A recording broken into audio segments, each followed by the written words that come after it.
we use our working memory all day, every day. We are in a period of overload. Someone with a limited working memory would have a very hard time keeping all of those pieces together.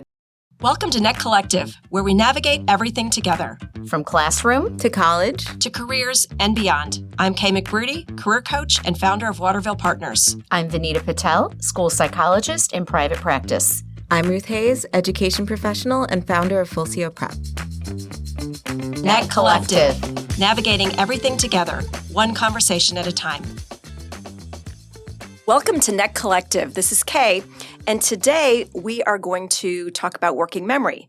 Vinita, this is something that most of us have heard about, but we may not fully understand it. Can you break it down for us in plain language so we can understand it better? I will try. I'll use my working memory skills and try to do that. So let me start with a question. Have you ever walked into a room with the intention to do something or get something and completely forgotten why you went in there? Are you asking how often per day? How often? Could give you an estimate, but so the answer is yes. Yes. The answer is yes. Okay. Or, and I do this is I'll open up my phone to either pay a bill or text someone something important. And I'll forget why I went into my phone to begin with because there were 3 notifications or, I just get overloaded with and kind of displace the original intention. Okay. Yes. Or for, the parents with youngsters out there, you give your child, say a school age child, a 3 or 4 step direction, like go brush your teeth, pack your homework, grab your water bottle, and get your shoes on. I mean, I know that's a lot, but that child maybe ends up just doing 2 of the steps and the rest just disappear. Okay. So all of these examples are our working memory kind of being tasked. So our working memory is the brain's mental workspace. It's the place where we hold information long enough to use it. It's not just about remembering something for a few seconds. It's remembering it while we're using it. We rely on our working memory all day, every day to follow directions, to have a reciprocal conversation, to solve a problem, to write, to plan, organize, etc. It's part of our executive functioning system, and all of these skills, as we know, work together.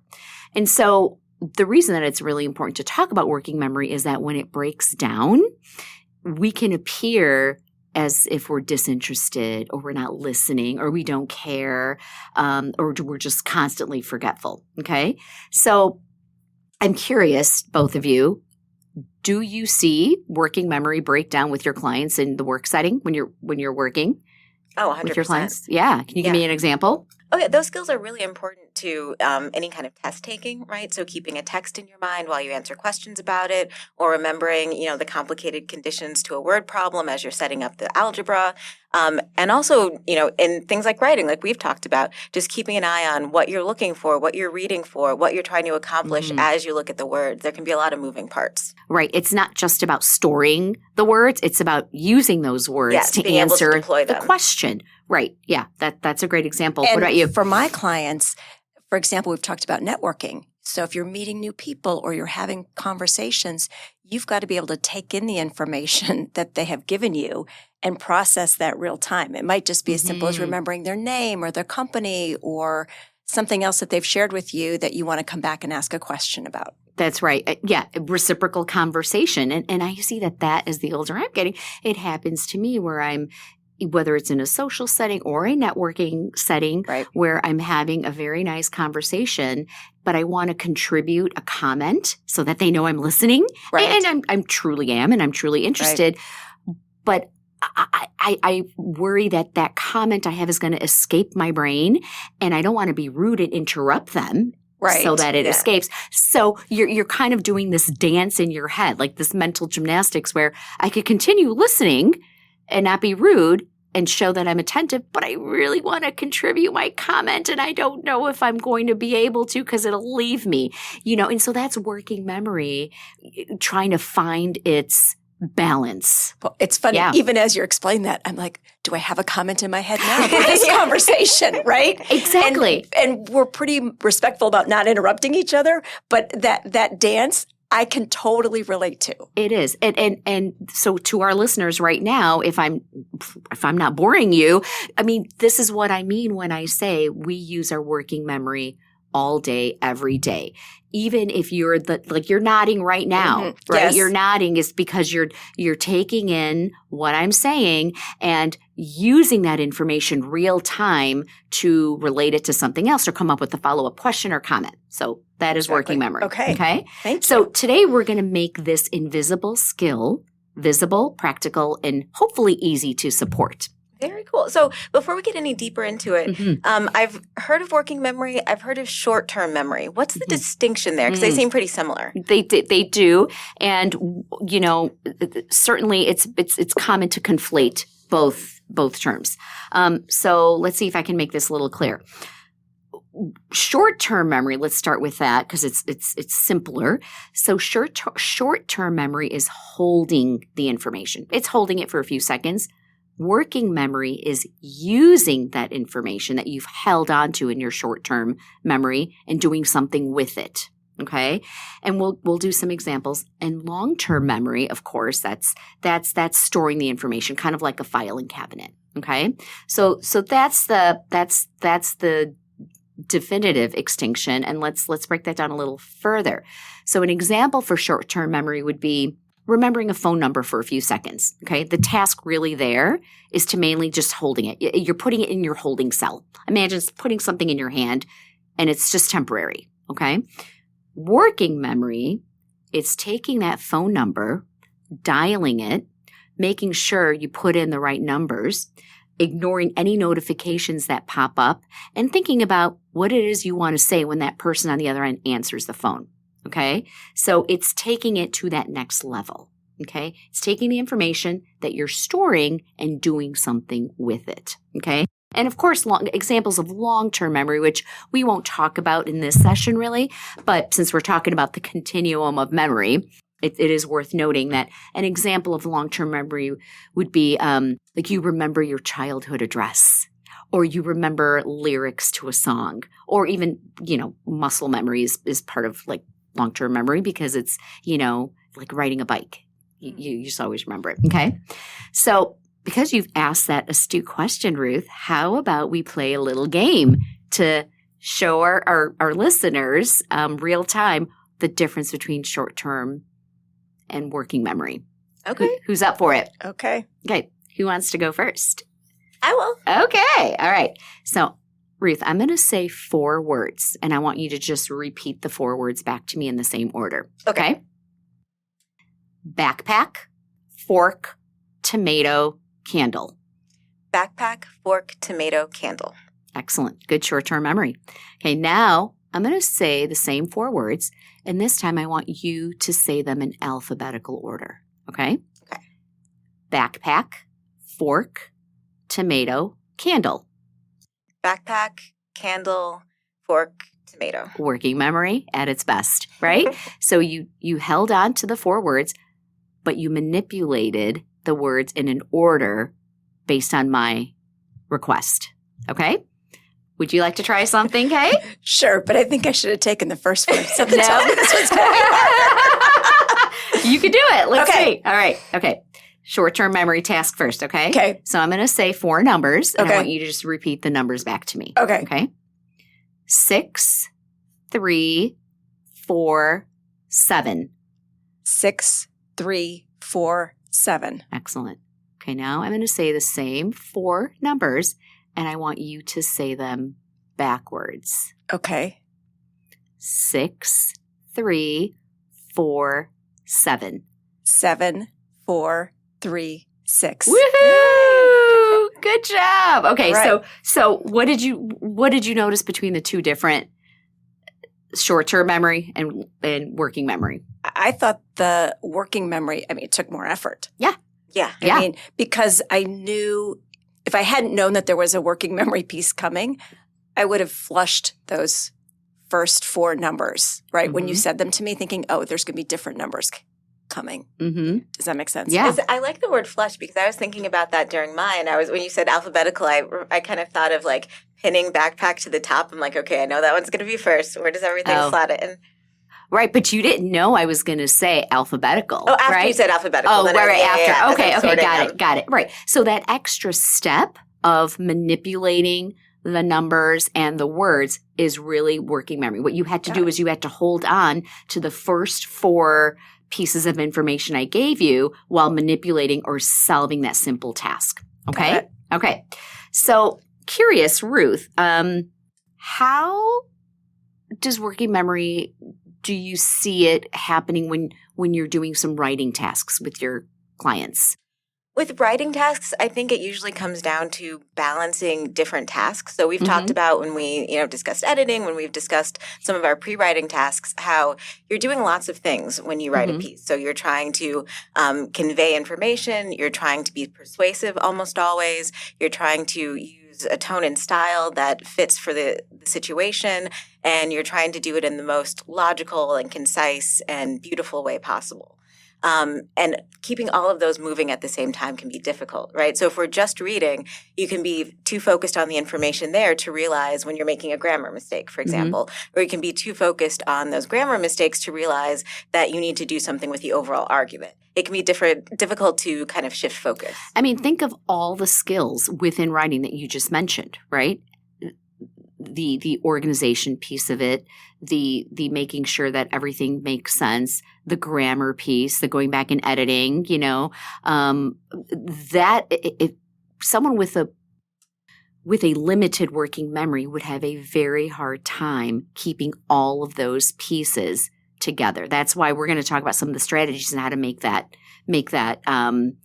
less taxing on our working memory. So, okay.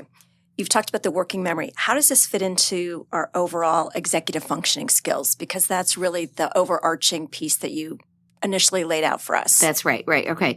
That's a great question. So we've talked, so this is part of our executive functioning series, this episode, right? And we do know that, our executive functions are our brain's management system. And I say system because there are multiple skills involved within this system.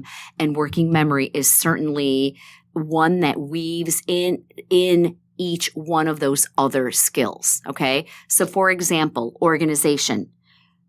Working memory helps us remember what belongs where, what needs to be filed, what materials are needed, and what steps come next. Okay.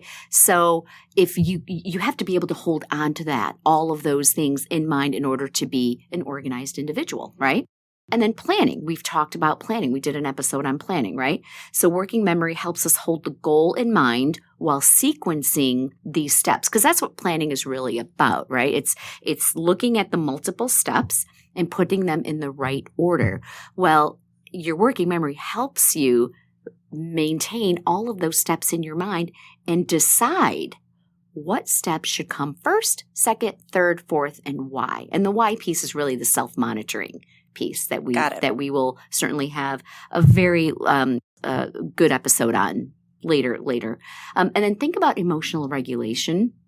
Oftentimes people forget that emotional regulation is part of our executive functioning system, but think about when we are upset or rushed or feeling anxious, that emotional intensity is competing for that mental space, okay? And without a strong functioning working memory, it makes it harder to hold the bigger picture in mind, okay? So that's a good question about how it all fits into our executive functioning system because, again, these skills do work together. And because working memory is what we use all day, every day, it just weaves in each one of those skills. Okay. Does that make sense? It does. And just a quick question.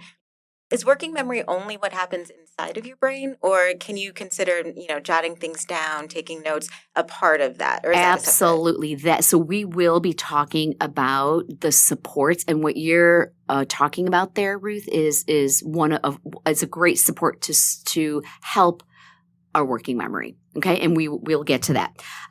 But let's talk about a couple of student examples of how working memory can show itself up in the classroom and even outside of the classroom. One area that I see, kids who struggle with working memory is note taking. And I don't know if you see that, Ruth, but imagine this scenario. A student is in class and the teacher is, giving a lecture. Now, I know our systems are changing now where it's not just the teacher up there giving a lecture and kids are just sitting there listening and they're rows and rows. It's very discussion nature, which is great. But let's, for the sake of this argument, imagine a teacher is giving a lecture on, let's say, World War II, okay, or the Civil War, whatever it is. And there's names and dates and generals and battles and how it's all connected. And the classroom task that day is to take notes so that you can go home and review the notes and get ready for tomorrow's quiz, okay? A student sitting there with working memory issues may have their bullet points, but may miss pieces of information because what they're doing is they're listening to what the teacher is saying, decide what's important to jot down. That's the working memory. That's the work piece in working memory. Mm-hmm. You're taking that information and you're doing something with it. But while you're doing that, you may be missing the other pieces of information. Sometimes we can't keep up with our note taking as fast as the information that's coming to us. So there's an overload. So what do you do with that overload? It's like, imagine a cup, okay? A short cup there. And you pour water, but eventually if you keep pouring water, it's just going to overflow. And that's what happens to that information. There's just an overflow of information, right? And so that's one way that working memory can show up in the classroom. And I see that it shows up in my kitchen, working memory, like when I'm cooking dinner or planning a party, and I have to cook multiple things. Well, I have to remember that there are multiple ingredients that have to go into a recipe and, oh boy, the oven is on and I have to make sure that the timing for whatever's in the oven has to be appropriate so that it doesn't get burned or too dry or whatever, and so it's not just a school task. It is a everyday, all-day task. Right. Oh, yeah. It's funny. My mom used to, when she would have parties, she would lay all the dishes out that she was going to fill, and she put sticky notes in each one of them with what goes in it. And I still do that, and people tease me. But then I don't forget what goes where. That is an awesome example for how you're supporting not only your executive functioning skills, but specifically your working memory. You are offloading. You are offloading everything that would otherwise be in your head to the sticky note. And by the way, another analogy for working memory is the mind's sticky note. Okay. I'm calling it the mind's mental workspace. So if you actually visualize your workspace, that's what working memory is. I mean, not everything is going to stay in your workspace forever, because if it did, that would be long-term memory. Right. And your workspace is your workspace because you're going to do something with it. So that's why it's not short-term memory, Got it. So I love that. I love that example. Okay. Anything else? Any other examples you guys want to share before we go into some supports for working memory? To keep it on the kitchen example, one thing I've done if I'm making a big holiday meal is I'll literally just go through and create a schedule of everything I need to do. Like the oven needs to be this temperature at this time, this needs to go in, this needs to get taken out, this needs to be chopped up. And so I can just be going through the list. Or if you watch Bake Off, that's what people a lot of times will do. So they don't need to think about in the moment what it is they're doing. They just need to execute the list of tasks. That's right. Right. And so there's some planning in that. But do you see, back to the point we talked about, how your question about how does working memory fit into the other skills within executive, that's a perfect example right there. Yeah. Organization, and you both gave great examples of that. And then the other thing I do want to mention, because I think it's a big one, as our students grow and they have to read more complex texts and larger texts, like for reading comprehension, imagine a student who has working memory issues, imagine them reading the first part of a paragraph and then kind of forgetting or not being able to connect the pieces of what's happening with the rest of the paragraph. Now, this is barring that there aren't any learning disabilities. I'm strictly talking about working memory here, so we want to check if that's happening in a pattern. But that's another way where working memory shows itself up in an academic setting is with reading comprehension. You have to be able to hold on to what's happening in all parts of the text to really fully grasp what the plot's all about and the character development, etc. Exactly. And that's a difficult leap for a lot of students to make from just paying attention to the plot, paying attention to the information, to looking at all of those in between the lines things like, characterization and tropes and, all those. Yeah, absolutely. Right.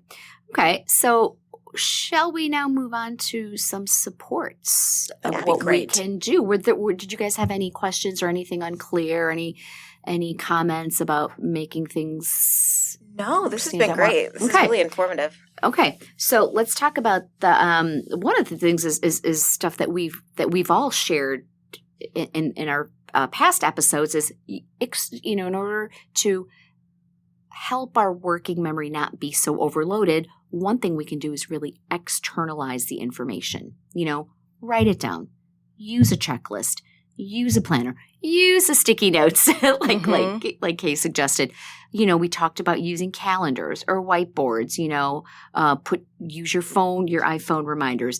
Make things visible and tangible so that you're freeing up that cognitive load so that we can do the harder tasks. So first strategy is really to externalize the information. Okay.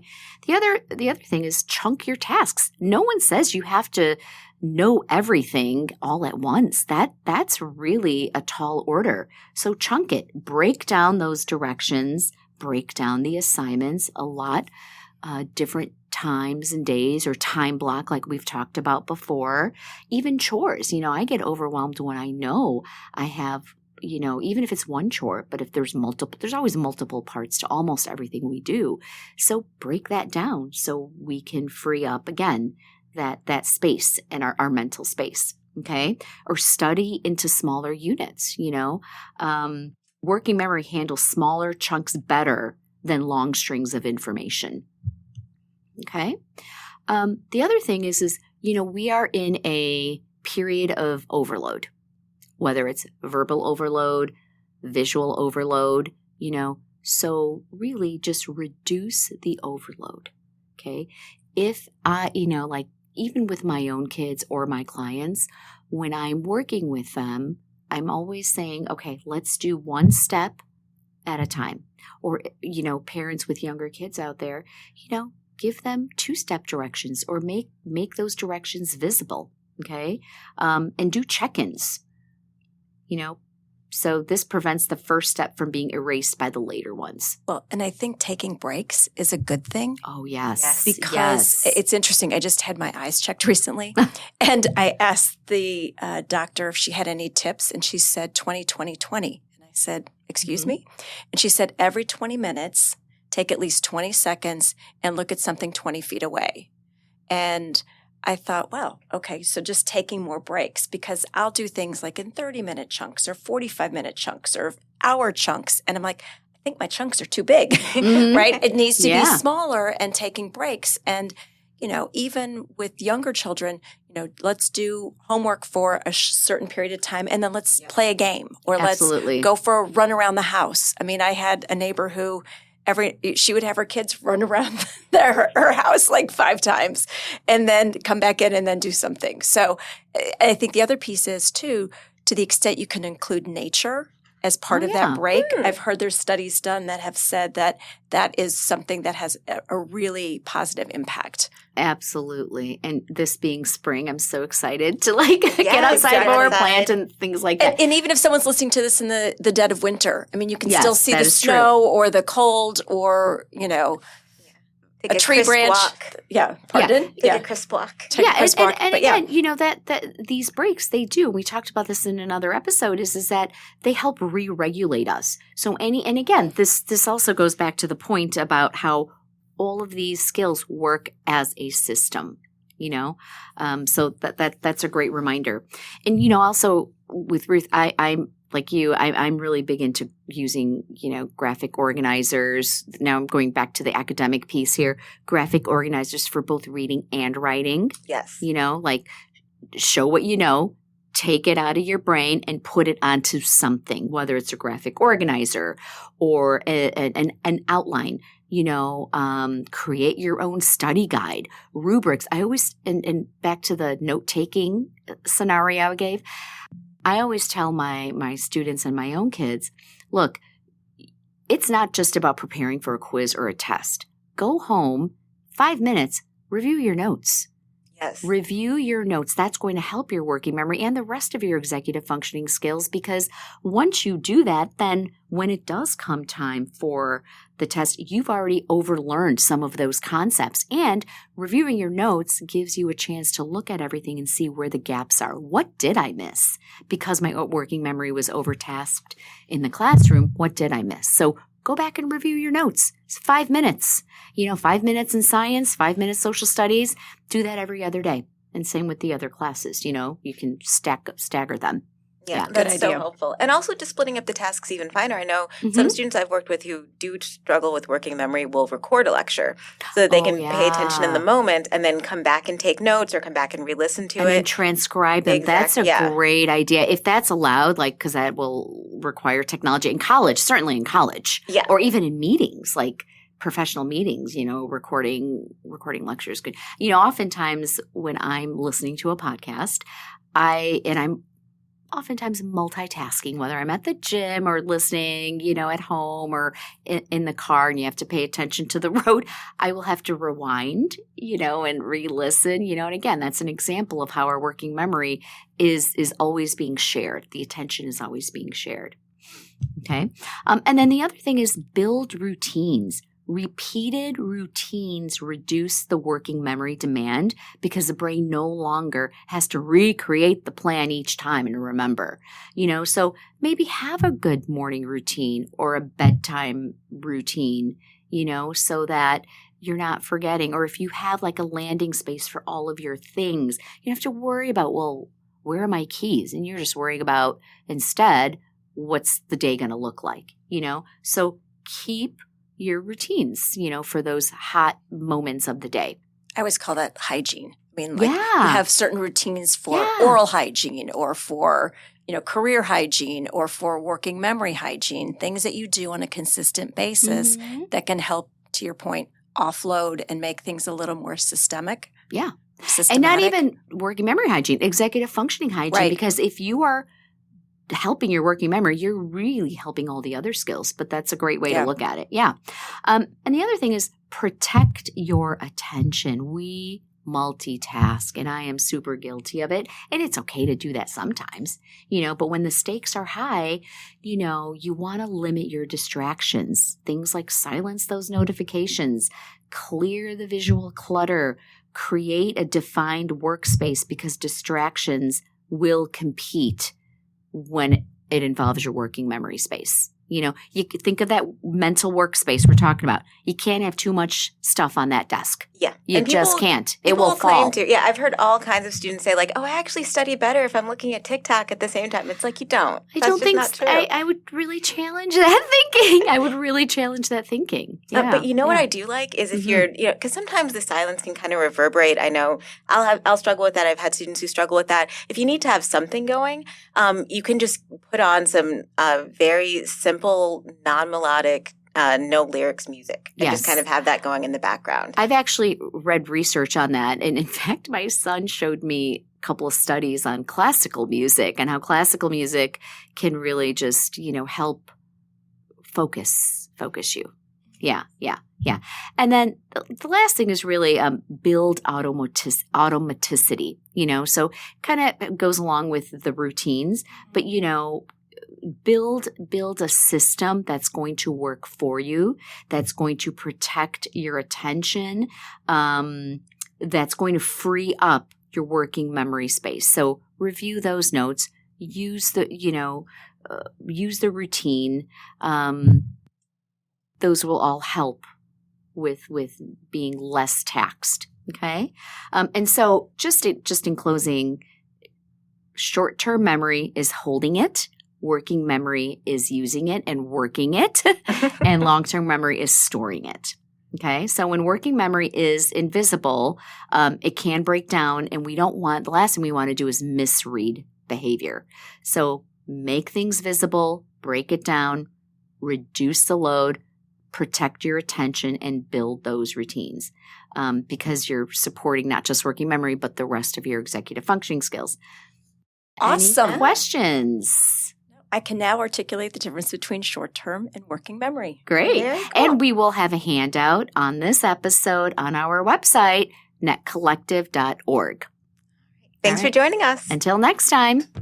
If today's conversation resonated with you, please share this episode with anyone who may need it and follow us at netcollective.org or wherever you get your podcasts so you won't miss what's next. We are Net Collective, navigating everything together, one conversation at a time. Thanks for listening.